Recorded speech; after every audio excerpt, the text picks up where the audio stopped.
Welcome back to the Bad Bike Podcast. I'm Daisie Perez. I'm Maciah. I'm Joseph Terry. And today we have a special guest. Hi, I'm Chelsea. Chelsea, you work with Channel 12, correct? Yes, I do. It's a local news station here in Cincinnati. What do you do there? I am a morning show reporter, so I work from 3:30 in the morning until about 12:30 in the afternoon. And I do 6 to 7 live shots every single morning. 3:30, it's a little early, huh? What time do you sleep? I try to be in bed by 7 at night, and then I get up between 1:30 and 2 o'clock in the morning because I have to get ready usually before I go into the station. I have to be there at 3:30. You catch me in my bed at that time. It's hard. It's so hard to get to bed that early. It's probably the hardest thing is just to get to bed early and actually get enough sleep. I feel like most of the time I'm sleeping 4 or 5 hours a night. All right, question. Okay. How did you get where you are today, with Channel 12? Well, I went to Ohio University. I went to their journalism school. And so that's where I kind of learned all the different kinds of media. So I did some newspaper stuff. I did some magazine stuff. I did some TV reporting, some radio reporting. Found TV was my favorite. And so then after college, I went to Dayton, and I was actually a producer at a TV station up in Dayton, Ohio, before I came here to Cincinnati. And then I got a reporting job up in Dayton, did that for 2 years, and then I just moved back here last July. Yeah, do you have any advice for someone who would like to go into journalism or? That's a good question. I'm trying to think if I can narrow it down. I think that they need to know it's a lot of work, and at the beginning there's not as much reward. So I worked really hard to get a reporting job. I worked for really 6 years because I did 4 years of college, 2 years of producing. So you just have to work really hard and be willing to work the weekends. It's not the best shifts. So you have to work holidays. You have to work weekends, nights, really early in the morning. So just make sure that it's a passion of yours. Make sure that you really care about telling good stories, meeting people in the community, and really working hard, because those are all things you have to do to really make it. A lot of people think it's just sitting at an anchor desk and reading off of a prompter. I know you guys have prompters here in the media school as well, but it's not. It's a lot of being out in the field, working really hard, and I still don't anchor. I still don't sit at a desk, and I'm 5 years into this. So there's just a lot of hard work, and be willing to put it in, and it makes it a lot easier if it's something that you love to do. What's your favorite live shot that you've done so far? Oh, you all saw a lot of them. I love doing Bengals, Reds preview stuff. I'm from Cincinnati, and so we love sports here. Unfortunately, the Reds aren't always as exciting as the Bengals have been lately. And so doing Bengals live shots ahead of time, but before big games, I went to Buffalo, New York for one of their playoff games, and that was really awesome. The station sent me there. And so those live shots, being in a brand new city, meeting new people, trying the wings and the beef on weck and stuff up there that we got to try. You guys saw that today. That was really, really exciting. Opening day, Reds opening day. This was my first one there. So it was nice to be back in my hometown and cover opening day, which is really a Cincinnati holiday. What was there any other job you had interest in growing up? Oh, that's a good one too. I thought I wanted to be a teacher until I was a senior in high school. I thought I wanted to teach kindergarten. I don't know really how I got onto this path. I know I like to write. I loved watching the news growing up.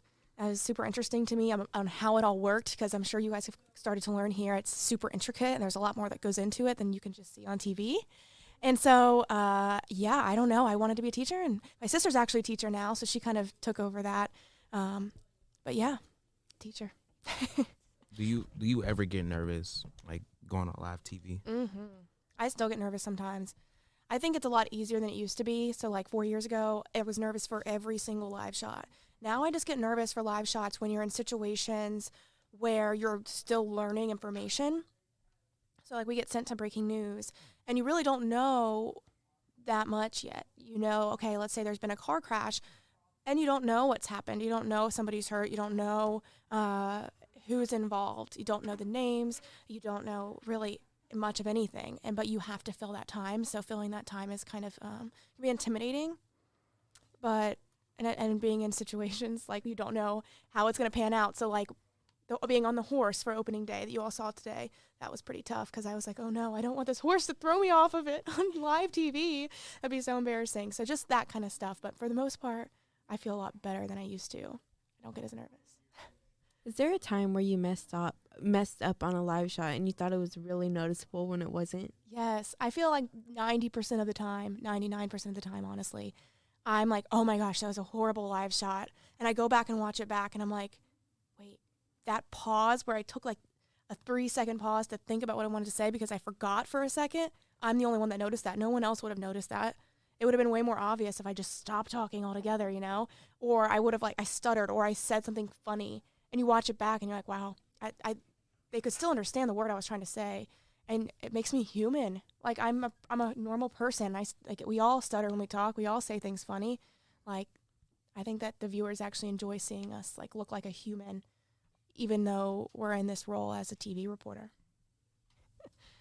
How was it at first getting into live TV shows and everything?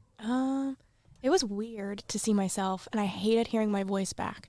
So I would watch my stuff later, we would record it, and then they would air it at 10 p.m. and I would have recorded it at 6.